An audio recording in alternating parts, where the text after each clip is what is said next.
नवरात्र के मौके में देवभूमि उत्तराखंड में जगह जगह रामलीलाएं हो रही हैं और सबसे महत्वपूर्ण बात यह है कि अब महिलाओं ने भी रामलीला में किरदार निभाना शुरू कर दिया है।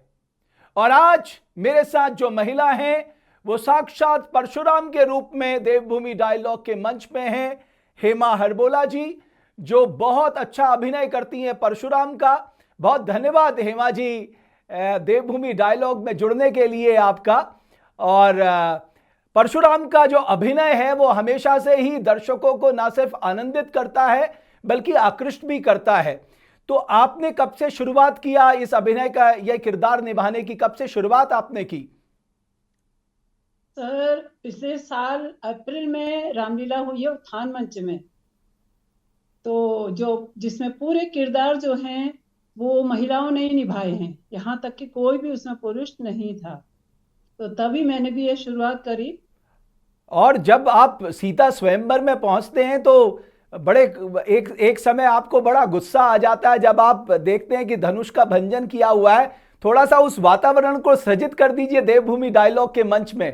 ओ मूर्ख जनक अब ये बतला, ओ मूर्ख जनक अब ये बतला, शिव धनुआ किसने तोड़ा है, शिव धनुआ किसने तोड़ा है, किसने इस भरे स्वयंवर में, किसने इस भरे स्वयंवर में सीता से नाता जोड़ा है। बहुत ही सुंदर। और आपको क्यों लगा कि आपको परशुराम का किरदार करना चाहिए, ये कभी आपने सोचा, या क्योंकि आपसे कहा गया कि साहब परशुराम का किरदार कर लीजिए आप, इसलिए आपने किया, या आपको पसंद था ये किरदार? मैं अभिनय बहुत बचपन से करती आई हूँ, अच्छे अच्छे स्टेज किए हैं मैंने, लेकिन हम लोगों के समय महिलाओं की रामलीला का चलन ही नहीं था। तो मेरी बहुत ही अभिलाषा थी, क्योंकि परशुराम जो हैं वो भगवान विष्णु का ही अवतार हैं। परशु और राम मिलके परशुराम बना है। तो उस समय एक ऋषि जो विक्रोधी भी हैं, जो शांत भी हैं, तपस्वी भी हैं और भगवान का अवतार भी हैं, तो उन और अजर अमर भी हैं। तो वो एक बहुत अपने आप में चैलेंजिंग रोल था, जिसमें मुझे एक शांत मुनि का रूप भी दिखाना था, जिसमें क्रोधी मुनि का रूप भी दिखाना था, जिसमें अपना बल भी दिखाना था, जिसमें बल घटते हुए भी दिखाना था।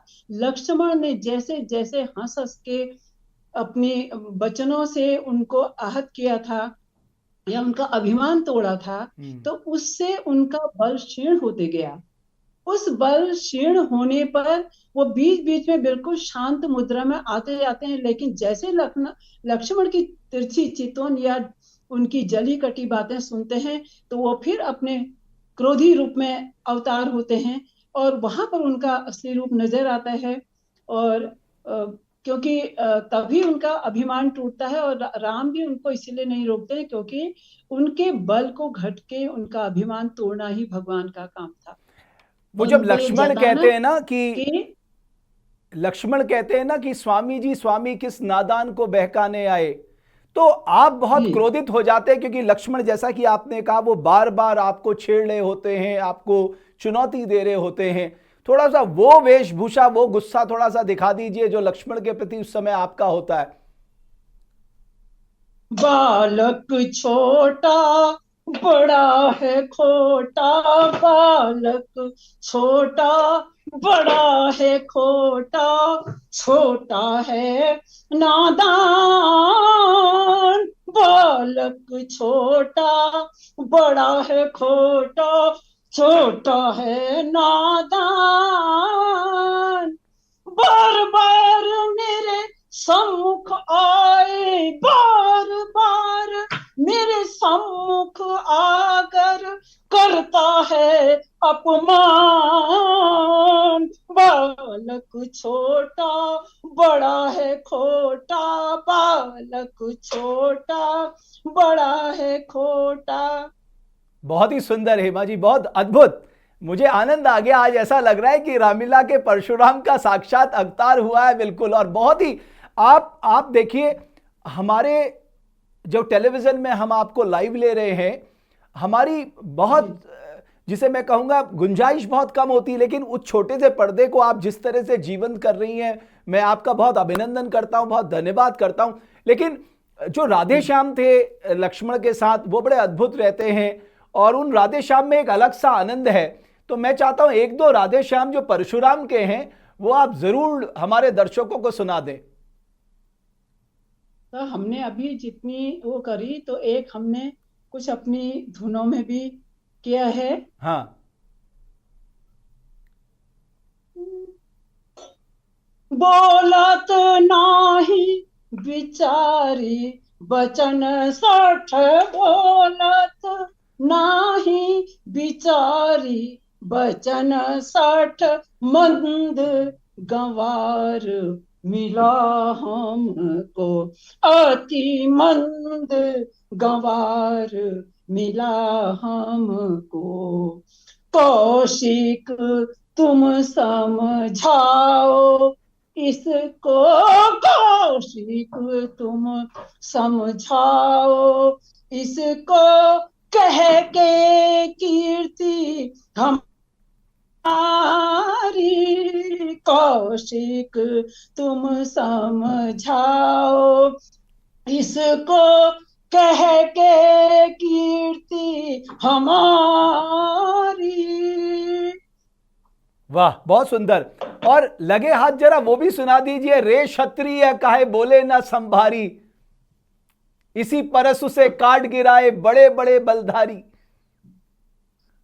काहे बोले ना संभारी, काहे बोले ना बिचारी, रे क्षत्रिय काहे बोले ना बिचारी, खट बोले ना बिचारी, रे क्षत्रिय इसी फरस से मार गिराए, इसी फरस से मार गिराए बड़े बड़े धनुधारी, इसी फरस से मार गिराए बड़े बड़े धनुधारी। वाह, बहुत सुंदर। और मतलब आपके जो, देखिए कलाकार की आंखें बोलनी चाहिए, और हेमा जी मैं देख रहा हूं आपकी आंखें बोल रही हैं। और मैं जो रामलीला में सबसे ज्यादा परशुराम जब सीता स्वयंवर में कहते हैं तो राजा जनक से कहते हैं, अरे राजा जनक तेरे दरबार में भीड़ का ये क्या कारण है। तो वो जो उनका गीत था कि जनक राजा बता जल्दी ये शिव धनु किसने तोड़ा है, वो बड़ा अद्भुत है। और वो मैं चाहता हूं हेमा जी आपके प्रसंग से, देव आपके मुखार बिंदु से देवभूमि डायलॉग के दर्शक भी आपके इस गीत को सुने। जो ये प्रसंग है बहुत ही शानदार प्रसंग है ये जी। जनक राजा बताओ जी, जनक राजा बताओ जी, सभा में भीड़ कैसे है, जनक राजा बताओ जी, सभा में भीड़ कैसी है।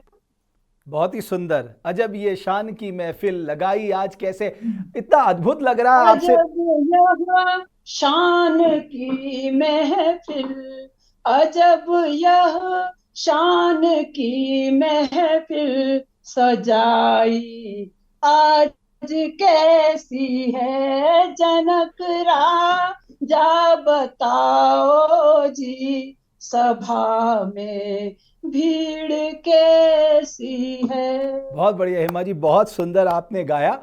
अच्छा, जब आपने देख लिया कि धनुष तोड़ दिया है और आप गुस्से से बिल्कुल आपा खो देती हैं, जरा सा उस दृश्य को एक बार करके दिखा दीजिए। कितना क्रोध परशुराम जी का आज इस मंच पे दिखना चाहिए।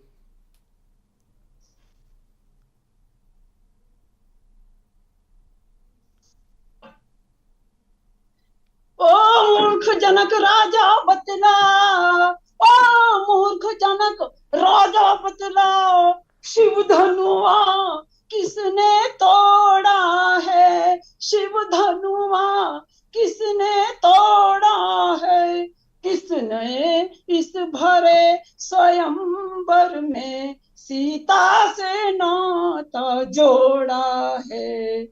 वाह, बहुत सुंदर। और जाते जाते जब आप भगवान राम की स्तुति करते हैं, दो पंक्तियां वो भी सुना दीजिए हेमा जी। रघुकुल में सूर्य समान हो तुम, रघुकुल में सूर्य समान हो तुम, श्री राम तुम्हारी जय होवे, हे सीते शक्ति तेरी जय हो, हे लक्ष्मण शेष तेरी जय हो, रघुकुल में सूर्य समान हो तुम, श्री राम तुम्हारी जय होवे, रघुकुल में सूर्य समान हो तुम, श्री राम तुम्हारी जय होवे। बहुत धन्यवाद हेमा जी। और मुझे आज पूर्ण विश्वास हो गया है कि भगवान राम के जीवन पर ये जो रामलीला उत्तराखंड में होती है, वहां महिलाओं ने अब वो जिम्मेदारी जो अपने हाथ में ली है, क्योंकि हमारी रामलीला देश दुनिया से अलग है। हमारी रामलीला में चौपाई है, सोटा है, छंद है, भैरवी है, और भी न जाने कितने राग हमारी रामलीला में है, और इसलिए हमारी रामलीला देश दुनिया में सबसे अलग है। लेकिन आप जैसे किरदार जब तक इस देवभूमि उत्तराखंड में है, तो मुझे लगता है कि परशुराम का जो ये किरदार है, ये बहुत जीवित रहेगा और बहुत सबको आकृष्ट और आनंदित करता रहेगा। आपका बहुत आभार देवभूमि डायलॉग के मंच से जुड़ने के लिए। तो हमारी कोशिश थी, क्योंकि नवरात्र का मौका है, पूरे प्रदेश में रामलीलाओं का आयोजन हो रहा है, ऐसे में कुछ मुख्य किरदार हैं जो सबको अपनी ओर आकर्षित करते हैं, उन्हें हम आपके सामने लाएं देवभूमि डायलॉग के मंच से। बहुत बहुत धन्यवाद हमारी इस खास पेशकश को देखने के लिए।